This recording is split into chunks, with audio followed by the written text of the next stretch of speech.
Russian-backed separatist rebels and Ukrainian troops have been clashing in the east of the country. Russia has also been building up troops on the border with Ukraine. The official, Dmitry Kozak, said that Russian forces could intervene to defend Russian citizens. Everything depends on the scale of the conflagration, he said. He is deputy head of Russia's presidential administration. He also warned that an escalation could mark the beginning of the end for Ukraine, not a shot in the leg, but in the face. The Ukrainian military says one of its soldiers was killed on Thursday by shooting from the separatists. The rebels used machine guns, grenades and mortars several times and Ukrainian forces fired back, the military was quoted as saying. The Ukrainian army commander, Gen. Ruslan Komchak, said, "We see the build-up of Russian troops near Ukraine's state border. However, this does not mean that our country is being encircled. The situation is under control."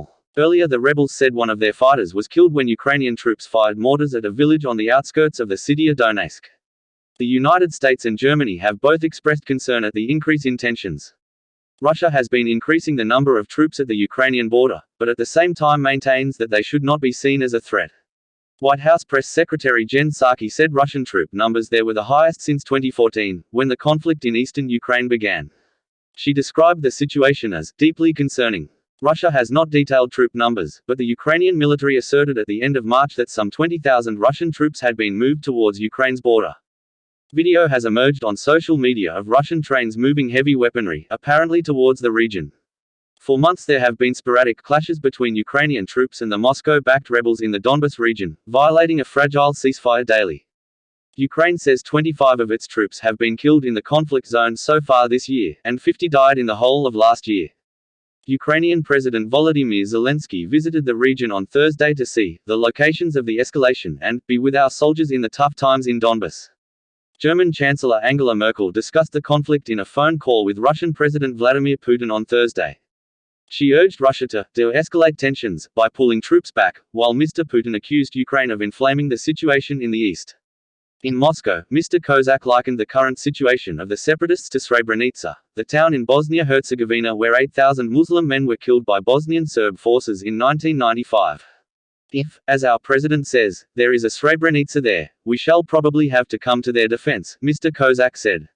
President Putin first suggested in 2019 that Russian-speaking residents might suffer a Srebrenica-like massacre if Ukraine regained full control of Donbas without guarantees.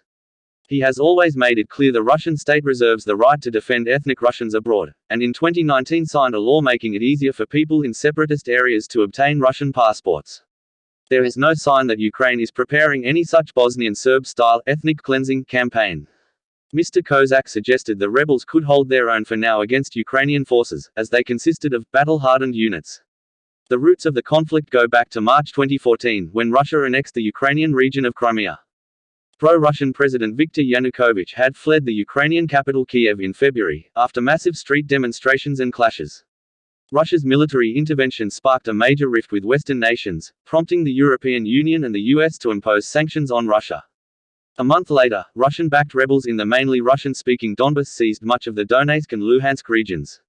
Western governments and NATO accused Russia of sending regular troops over the border into Ukraine, but Russia maintains any Russian fighters there are volunteers. Ukraine's President Zelensky came to power promising to bring about peace, and a ceasefire was signed last July.